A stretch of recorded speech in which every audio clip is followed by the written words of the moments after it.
Hello guys, this is sigma institute of excellence and I am Kewat Kashish. तो आज हम पढ़ेंगे पाठ 4 घर। ठीक है। और इस लेखक का नाम है भोला भाई पटेल। इनका जन्म हुआ था 1934 में, इनका निधन हुआ था 2012 में। डॉक्टर भोला भाई पटेल गुजराती भाषा के साहित्यकार हैं। उनका जन्म महसाणा गुजरात निकट सौजा गांव में हुआ था।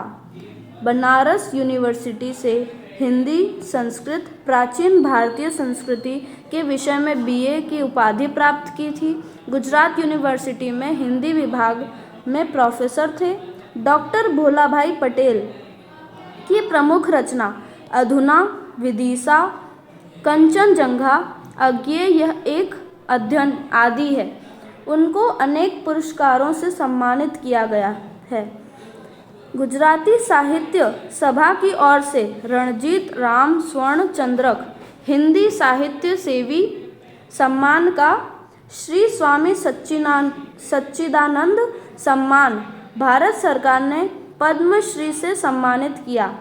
प्रस्तुत निबंध में लेखक शहर में स्थायी होने से गांव के घर को बेच देने का विचार करते हैं। वह मिट्टी का घर उनके परिवार ने बड़ी मेहनत से बनाया था। घर बेचने से पहले सब भाई एक बार इस घर में रहने जाते हैं। लेखक की माँ पुरानी घटनाओं को याद करके रोने लगती हैं। अंत में घर न बेचने का निर्णय लेते हैं। घर केवल 4 दीवार और छप्पर वाला ही नहीं, लेकिन भावनाओं का प्रतीक होता है।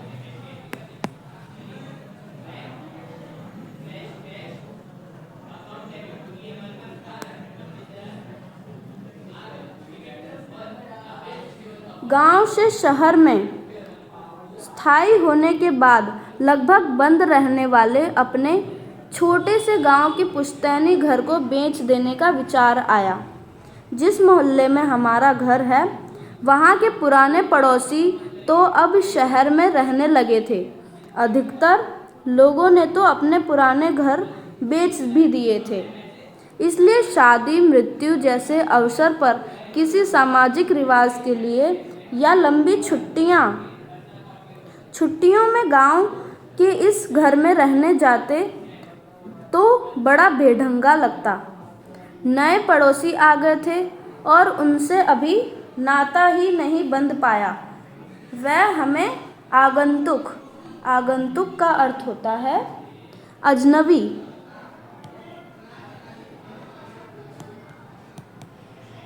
ठीक है। इसलिए उस घर को रखने का कोई आकर्षण नहीं था। बंद रहने के कारण पुराना घर जर्जरित होता जा रहा था।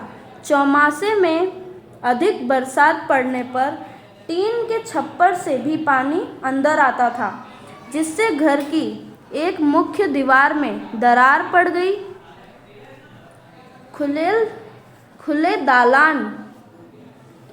खुले दालान एवं आंगन में कूड़े के ढेर लग जाते। इसलिए बूढ़ी माँ की अनुमति लेकर घर बेच देने का विचार पक्का कर लिया।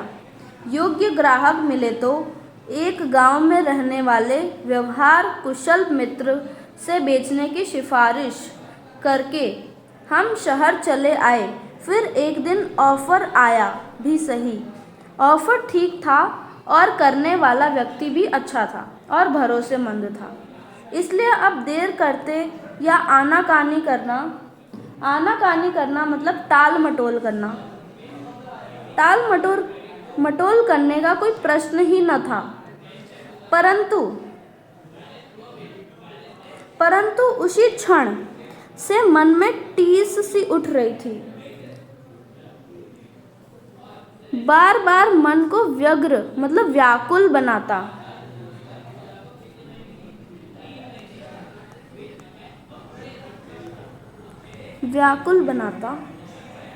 विचार आने लगा कि पुश्तैनी घर क्यों बेचा जाए।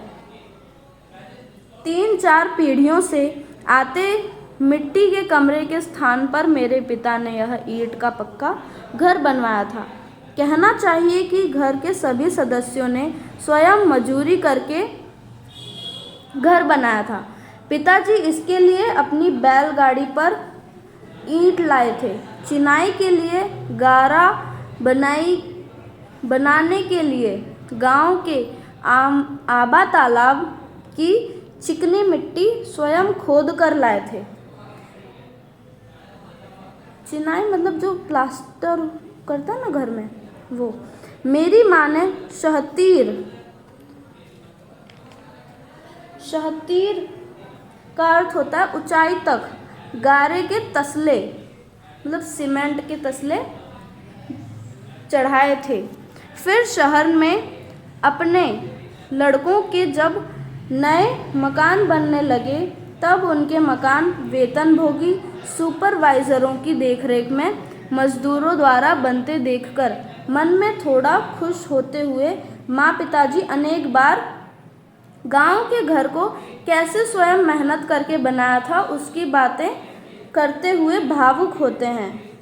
इसी घर में ही हम सभी भाई बांधवों का जन्म हुआ। इतनी ही नहीं, इसी कमरे में हमारे दाम्पत्य जीवन का आरंभ हुआ। मतलब उनकी शादी भी वहीं से हुई और उसी कमरे में हमारे संतानों का जन्म भी हुआ। जीवन में जो अनेक अच्छे बुरे प्रसंग आए, यह घर उनका साक्षी है। घर के आंगन में कैसे खेलते थे।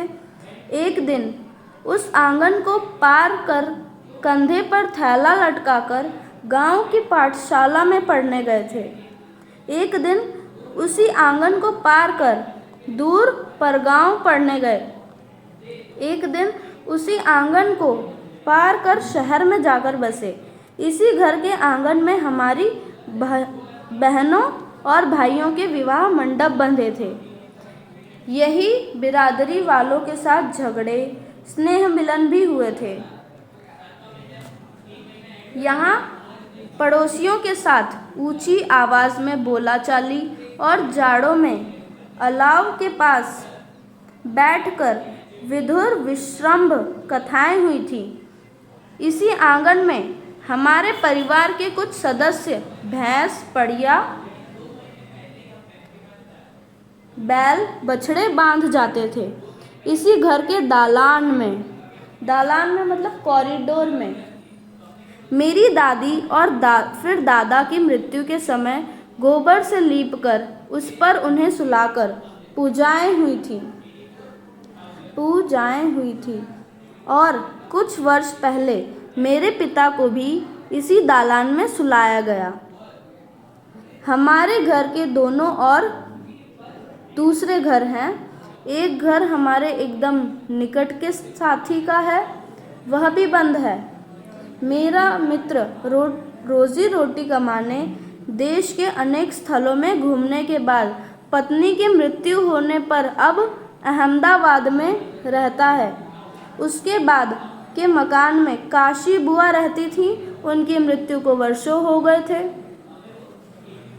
वर्षों तक जहाँ वे रेत घड़ी लेकर रोज सामयिक करती, उस दालान में अब एक तोंद वाला बारोट सोता दिखाई देता था। उस दालान में अब एक तोंद वाला बारोट सोता दिखाई देता है। सामने वाले मकान का मालिक प्रौढ़ अवस्था में परंतु कुंवारा ही चल बसा। उसके बाद जिसने वह मकान खरीदा, उसने आंगन के लिए झगड़ा करके पड़ोसी हक स्थापित किया। एक दिन वह घर भी गिर पड़ा। अब नई दिशा में नए दरवाजे के साथ बना है। इस तरह सब बदल चुका है। फिर भी लगता है कि हम अपना घर क्यों बेचें।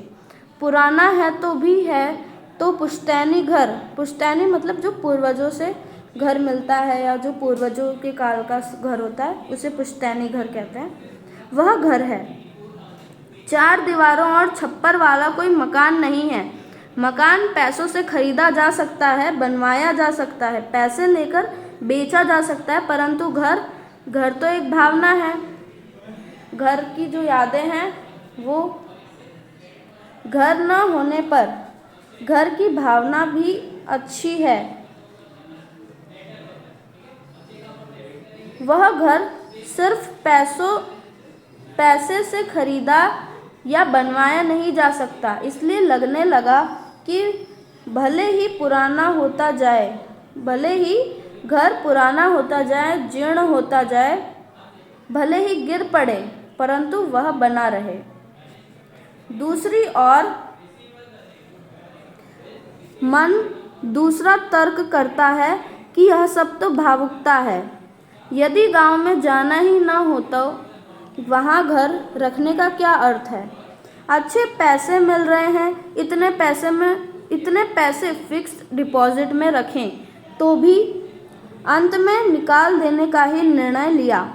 परंतु हम सब भाइयों ने एक बार परिवार मतलब पूरे परिवार के साथ अपने उस घर में कुछ दिन एक साथ रहने के लिए सोचा।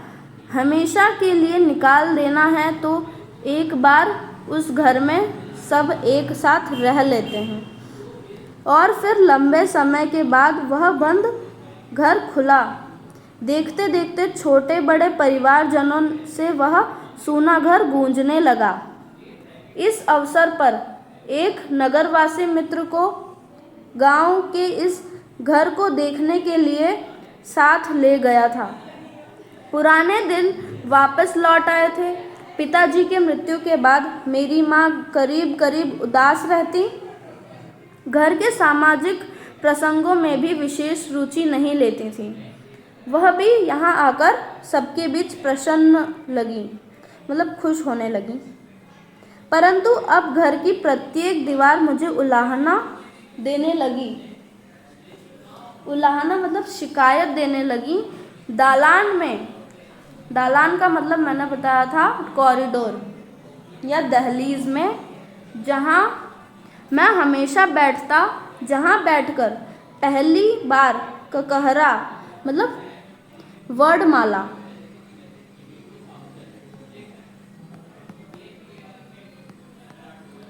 क ख ग घ सी लिखा और जहाँ बैठकर छुट्टियों में उच्च शिक्षा के ग्रंथ पढ़ता था, वहाँ जाकर बैठा। वहाँ भीत से टेक लेते ही वह अंदर से मुझे हिला गई।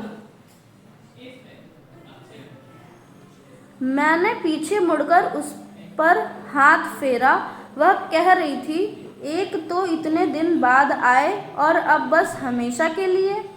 मैं व्यग्र हो गया, मतलब व्याकुल हो गया।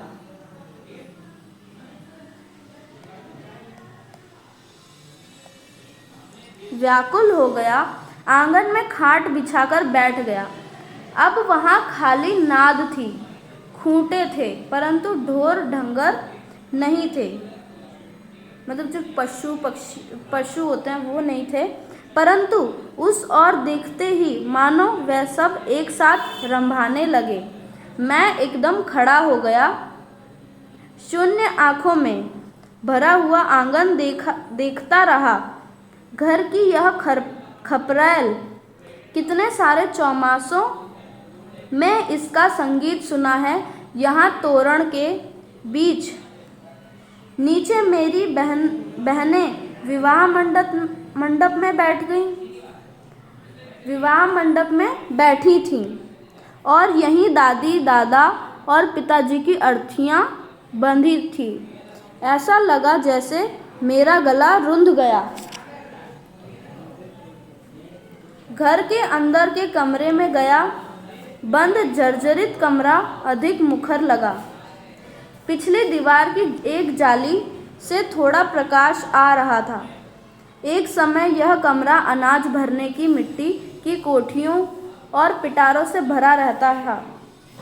वह सब तो कब का निकाल दिया है, परंतु अभी भी कोने में दही बिलोने का बड़ा मटका, खूंटी पर बड़ी रई लटकी है। खूंटी वो जगह है जहाँ मतलब पशु गाय भैंस को बांधा जाता है। मैं यहाँ जन्मा था, मेरी संतानें भी। अब बीच के खंड में जहाँ हम खाना खाते थे। वहाँ से होकर फिर दालान में आता हूँ। माँ अकेले बैठी हैं। सब इस समय इधर उधर है। देखता हूँ कि बूढ़ी माँ रो रही हैं। माँ को कम दिखाई देता है, कम सुनाई देता है। अब अधिक दिन निकाल सके ऐसा भी नहीं लगता। मैंने पास जाकर पूछा, यह क्या? तू रो रही है माँ? और वह जोर से रो पड़ी। यह घर, बस इतना ही वह आंसू और हिचकियों के बीच बोल पाई। पिताजी के अवसान मतलब मृत्यु के समय नहीं रोई थी उतना माँ इस समय रो रही थी। धीरे धीरे हिचकियों के बीच उसने कहा, यह घर मैं जी रही हूँ, तब तक मत निकालो। मतलब जब तक मैं जी रही हूँ तब तक इस घर को मत बेचो। मैं अब कुछ दिनों की ही मेहमान हूँ, फिर तुम लोग जो चाहो। परंतु माँ तूने ही तो कहा था। कहा होगा, परंतु वापस यहाँ आने के बाद नहीं, इसे तुम मत बेचो। उसका रोना बंद नहीं हो रहा था। माँ को रोता देखकर मुझे दुख तो हुआ, परंतु आनंद विशेष हुआ। लगा कि उसका हृदय अभी जीवंत है, उसे अभी जगत में जीवन में रुचि है। हम तो मान बैठे थे कि अब तो माँ बस दिन गिन रही हैं, मतलब इनकी मृत्यु पास है। परंतु घर के प्रति उसका यह गहरा राग, घर निकाल देने की बात को लेकर मेरे मन में भी अंदर ही अंदर अपराध बोध तो था, परंतु अब तो एक प्रकार की तीव्र कसक उठी। घर को सभी की सहमति से बेचने का निर्णय लिया था। इकरारनामा भी हो चुका था, मतलब घर को बेचने की तैयारी भी हो चुकी थी। लेकिन उस दिन से प्रत्येक सदस्य घर की बात निकलते ही मौन हो जाता था। इतने में छोटा भाई मकान खरीदने के साथ आया। मकान खरीदने वाले के साथ आया। घर के अन्य सदस्य भी एकत्र होकर माँ के आसपास बैठ गए। माँ को समझाने का प्रयास किया, प्रयत्न किया। प्रयत्न का अर्थ होता है कोशिश। यहाँ लिख देती हूँ।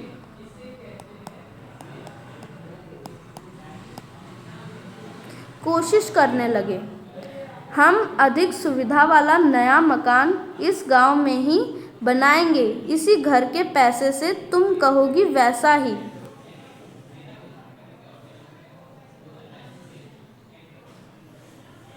माँ ने कहा, मैंने इस घर की शहतीर तक ईंटें चढ़ाई हैं। मतलब शहतीर मतलब मैंने बताया था ऊंचाई तक ईंटें चढ़ाई हैं। तुम्हारे पिता ने कितनी उमंगों से बांधा है, इसलिए मेरे जाने के बाद भगवान करे कि तुम लोग महल बनवाओ। परंतु यह घर तो छोटा भाई समय की नज़ाकत समझ गया। उसने मकान खरीदने वाले से कहा, भाई कुछ समय रुक जाओ, यह घर देंगे तब तुमको ही देंगे। मैंने देखा कि हम सबकी छाती पर से एक पत्थर सा हट गया। बरसात के बाद खुले आकाश जैसा माँ का मुंह देखकर मानो जर्जरित घर, जो सुनसान घर, उसे जर्जरित कहा जाता है, सुनसान घर हंस पड़ा। अदृष्ट गृह देवता की प्रसन्नता का स्पर्श सभी को हुआ था। तो चैप्टर ख़त्म होता है guys. Thank you for watching. आते रहिएगा।